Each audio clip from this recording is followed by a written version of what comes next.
This video is for you if you want to understand the principles of yoga. Stay tuned to the end, and there's a bonus book. So, Sri Anandamurti, the father of the lineage of Ananda Marga, the Path of Bliss, gave us a small, short booklet. This booklet is 17 or 19 pages, depending on how it's published. And it contains the yamas and niyamas of yoga.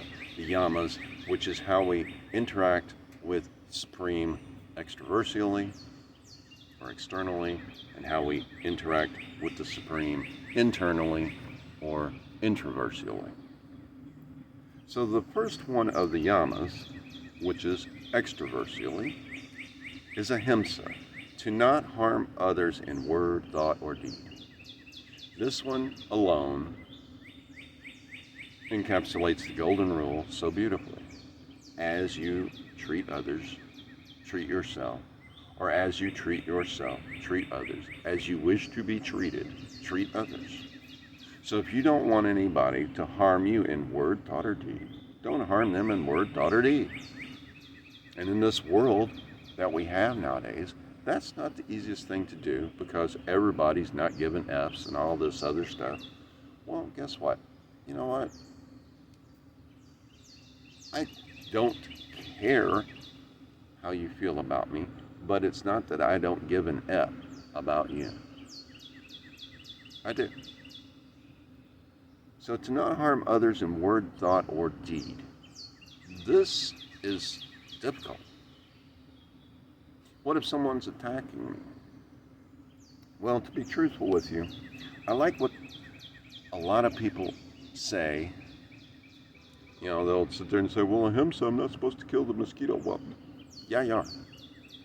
Dengue fever, Nile fever, all that stuff. Yeah, you know. I always say when I'm having kill an insect or a spider, enjoy your next incarnation and may you lead a higher existence. But ahimsa, and the Dalai Lama himself said this, when a high schooler said, I feel the need to carry a firearm with me to protect myself from the gangsters at school. And he said, I'm not saying don't defend yourself. If you're being attacked to defend your life, defend your life. Defend your life. But make sure you're defending your life or defending the lives of innocent people. Make sure it's not some kind of vendetta or that you're just doing it to be aggressive and a jerk. Satya, the right use of words with the spirit of welfare.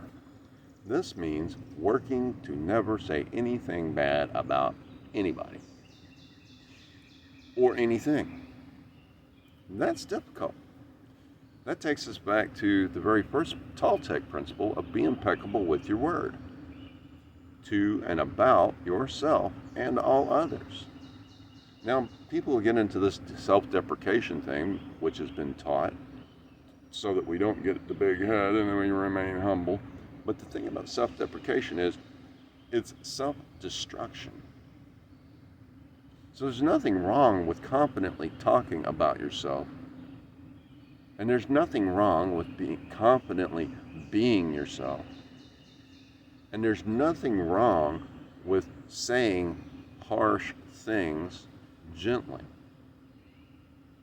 But there is something wrong with lying, telling an untruth. And you can be honestly untruthful. Did you know that? That your honesty is based on your perspective, not the actual truth. It's based on how you see things, what your perspective is of it. And that is difficult to understand. And another thing about this particular one is we only lie if we're protecting the lives of innocent people. That one is hard because there are times when, well, bro code says, man, don't tell my wife, or hey man, you were here too, don't tell the cops or whatever. Only tell the truth to the best of your ability. And if someone involved you in something, that you didn't want to be involved in, tell the truth. Oh man, that's squealers and all that. And guess what? If you involve me against my will, I'm going to rat you out. And I'm not going to be a rat about it because you were a rat in the first place. Asteya. Non-stealing or depriving others of their due, even with your thoughts. Wow. Even with my thoughts. Okay. That one's not so easy. One, it's not necessarily easy to understand what thoughts of mine are stealing from others. But maybe planning theft would be something, even if you're doing it as a mental exercise. Not only that, but what about if you use this photograph? Or if you make this statement that's from this book, but you don't make the statement known as to its source, and you claim the source of it, plagiarism. You may or may not get caught. That's not the point. The point is, don't do it in the first place. Brahmacharya. To remain attached to supreme consciousness, treating all beings, as an expression of supreme consciousness. I gotta admit, mosquitoes, bed bugs, fleas, ticks, chiggers, don't understand why the consciousness needs them here except as food sources for other beings, and I enjoy sending them to their next incarnation. May they have a higher incarnation. Certain spiders the same way. I have no problems with that. Yes, I prefer to move things out of the house. But when it comes right down to it, am I going to worry about moving a mosquito out of the house? Nope. Tick, chigger, any of that? Nope. Nope, I'm not. Not going to worry about it. Why? I'm sending them to their next incarnation. Maybe that's karma on me. Maybe it's good karma, maybe it's bad karma. I'm unconcerned with the consequence of that action, except I'm not going to get dengue fever or Lyme disease or something like that. Or I'm not going to get poisoned by the spider bite. Because I am definitely not going to re-release a black widow or brown recluse or some of the more poisonous spiders. No, not going to do it. Aparigraha. Non-greed, not to accumulate excessive wealth or indulge in excessive comforts that are unnecessary for the preservation of life. Now then, what does this exactly entail? If you have a house that's 500,000 square feet and you're the only one living there, or there are only 2 people living there, that's being excessive. But if you have a house that's 500,000 square feet and you have a bunch of people living there, that's a good thing. So don't have more than you need, but then again also, what is it you need? What are you doing with your life? Currently I'm sleeping on a floor and I'm taking up in my best friend's house approximately 6 cubic feet. Well, 12 cubic feet with everything I have there. Everything I own besides that takes up less than an 8 by 10 storage area. I would like to have a place where I could have everything I have around me, my books, my shelves, my pictures of my ancestors and such. But I'm learning to do without that, and perhaps it is best I do. So I need to work to get things organized to where, yes, I can live a backpack lifestyle, but I do want a base of operations. How much is more than you need? Why do I want to be a millionaire? Because I can take those millions from these people that might misuse them, which is based on my own judgment, and use them over here to help these people. If I have a large piece of property, I can build a cooperative where a lot of people can come and we can build a great place together, making food for a lot more people than those that live there. So, like, share, subscribe, comment. Let me know what you want to hear about. You got a book you want to know about, or a book you've read, let me know. So, the 5 niyamas. Shaucha, cleanliness of body and environment and mind. This one can be difficult to achieve, especially if you're living in an area such as a desert, or if you're living under tribal conditions, or you're living in camp form. Keeping things clean and keeping yourself clean can be difficult. If you deal with your emotional stress and you deal with your environmental stress, it creates this amazing thing where you have a certain amount of order, but how much is clean and how much is too clean. Because we need the flora and fauna on the internal and external of our body in order to survive. So, don't get rid of all the bacteria. Santosha, a state of proper mental ease or contentment with what is possessed. What you have is enough. If you have enough food and you have enough clothing, you have enough. If you have enough shelter, you have enough. Being grateful, happy, joyful, and thankful that you have these things is santosha, and expressing santosha. And this is important because I know in my own life, I'm arguing with ego all the time. And I don't like arguing with ego all the time, but I'm arguing with ego all the time. Well, I want that. Well, I want that. Well, I want that. Well, I want that. Well, I want that. Well, I have some knickknacks and brickbacks and things like that. Yes, but do I need them for my life? No, they're not absolutely essential. However, they do make my life a little more pretty. There's nothing wrong with having pretties, but having stuff just for the sake of having it, maybe having it to keep someone else from having it, that's a wrong thing. You know, that's a wrong thing. Tapas, discipline, enduring hardships while rendering service to others and supreme consciousness. If you're rendering service to others, such as I am doing now by creating these videos and content all the time, what hardships am I enduring? Well, I'm not going to go into them, but there are some difficulties with what I do. There are some difficulties with how I do it, and I'm enduring them. Perhaps you have to spend a lot more for gas, and you have to spend 4 hours going someplace to do an hour's worth of service for someone, and then 4 hours coming back. This is tapas. Perhaps you have to walk through the rain and walk through a dangerous creek to save someone who cannot make it across that creek on their own. Perhaps you have to climb down a cliff in order to save the babe who's fallen off of it. These hardships, they are tapas. They are in service to the greater consciousness. Svadhyaya, self-study, reading scriptures, books based on scriptural discovery, and understanding their significance and underlying ideas. The Holy Bible has some good things in it, and has some questionable things in it.